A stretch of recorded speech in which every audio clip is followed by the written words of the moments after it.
وسلم کی اطاعت اور اتباع اور سرکار کی پیروی، اسی میں ہماری کامیابی ہے، اسی میں ہماری فلاح ہے، اسی میں ہماری بقا ہے۔ اگر آپ دنیا میں سرفروع ہونا چاہتے ہیں، باعزت بننا چاہتے ہیں، ایک معاشرے کے اندر ایک نمایاں کردار حاصل کرنا چاہتے ہیں اور یہ چاہتے ہیں کہ ہر شخص میری تعریف کرے اور مجھے یہ کہے کہ واہ جناب کتنا اچھا آدمی ہے، تو آپ کے لیے آئیڈیل اور ذریعہ اور وسیلہ فقط ذات مصطفیٰ ہے۔ مصطفیٰ جان رحمت کی ذات ہے، نبی مکرم صلی اللہ علیہ وسلم کی سیرت ہے، اسی میں آپ کے لیے دنیا میں بھی کامیابی اور آخرت میں بقا ہے۔ حدیث مبارکہ میں ہے جس کے تحت ہم نے یہ آیت کریم آپ کے سامنے رکھی ہے۔ نبی مکرم صلی اللہ علیہ وسلم آپ نے ایک موقع پر ارشاد فرمایا، اور یہ حدیث ہم بارہا بیان بھی کر چکے ہیں، مگر اس وقت ضرورت کے پیش نظر میں آپ کے سامنے رکھتا ہوں۔ مسند امام احمد بن حنبل کے اندر اور اس کے بعد پھر مستدرک الحاکم کے اندر اور بہقی شعب الایمان کے اندر، دلائل النبوہ کے اندر اور اس کے بعد شواہد النبوہ اور باقی حدیث کی بڑی کتابیں ہیں، وہ سب ان کے اندر موجود ہے، اور یہ حدیث کی کتابیں ہمارے پاس موجود بھی ہیں، آپ تشریف لائیں ہم آپ کو کھول کے دکھائیں گے۔ نبی مکرم صلی اللہ علیہ وسلم نے ایک موقع پر ارشاد فرمایا، لو ان رجلا لصعد بین المقام والرکن فصلی وصام۔ آپ ارشاد فرماتے ہیں کہ اگر کوئی شخص کعبۃ اللہ اور مقام ابراہیم کے درمیان ساری زندگی گزار دے، ثم صلی،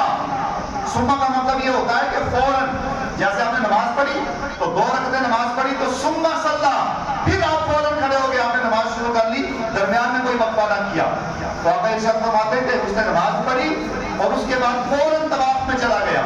طواف کرتا رہا، پھر طواف کر کے فارغ ہوا، پھر آیا اور واپس نماز پڑھنے لگ گیا، اور حال یہ کہ ساری زندگی وہی گزار دی، وَهُوَ مُحْدِثٌ لِأَهْلِ بَيْتِ محمد صلی اللہ علیہ وسلم۔ آپ ارشاد فرماتے ہیں کہ ساری چیزیں اس کے اندر موجود ہیں، مگر میری آل کا تذکرہ اسے اچھا نہیں لگتا، برا لگتا ہے، تو آپ ارشاد فرماتے ہیں دخل النار، ساری زندگی اگر مقام ابراہیم اور کعبۃ اللہ میں گزار دے تو تب بھی ٹھکانہ سوائے دوزخ کے باقی کوئی نہیں بن سکتا۔ اور دوسری جگہ حدیث مبارکہ میں آتا ہے، مگر اس سے قبل آپ حضرات نے پچھلے دنوں میں دیکھا کہ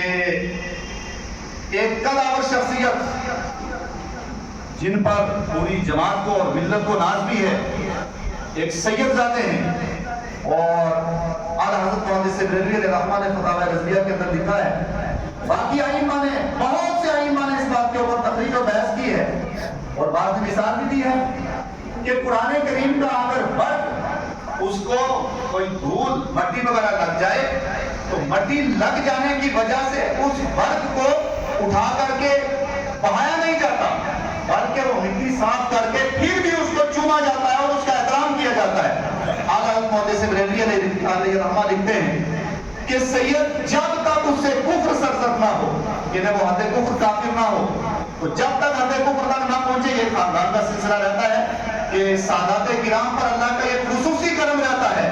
کہ باقی ادھر ادھر کافی سلسلے بن جاتے ہیں، لیکن یہ خاندان وہ ہے کہ جس کے اوپر پورا اثر آل کا رہتا ہے اور مولا کائنات کا رہتا ہے، امام حسن و امام حسین کا اور خاندان کا اثر رہتا ہے کہ خاندان اس سلسلے کو بھٹکنے سے محفوظ رکھتا ہے، گمراہی سے محفوظ رکھتا ہے۔ اعلیٰ حضرت لکھتے ہیں کہ اگر سید سے کوئی جملہ سرزد بھی ہو جائے تو ایسی صورت میں بھی، چاہے وہ گناہگاری کیوں نہ ہو، وہ فاسقی کیوں نہ ہو، وہ فاجری کیوں نہ ہو، یا زندگی میں کوئی بھی اس سے عمل کوئی سرزد کیوں نہ ہو، تب بھی امت کے لیے فرض ہے کہ امت اس کی تعظیم کرے، سادات کی تعظیم کرنا امت کے اوپر واجب ہے۔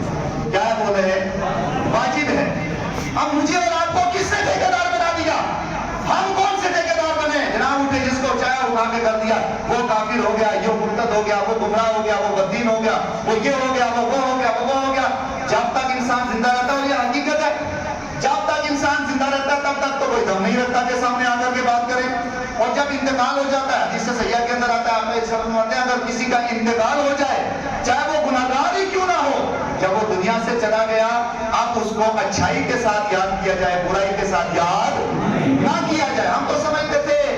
کہ یزید اور یزیدیت وہی کربلا تک رہی اور وہی ختم ہو گئی، لیکن آج حالات دیکھ کر کے ایسا لگتا ہے کہ یزید کے بھی بڑے باپ موجود ہیں، وہ یہ ثابت کرنا چاہتے ہیں کہ یزید بھی ہمارا بیٹا تھا اور ہم اس کے باپ ہیں۔ آقا کریم صلی اللہ علیہ وسلم نے واضح جملوں میں ارشاد فرما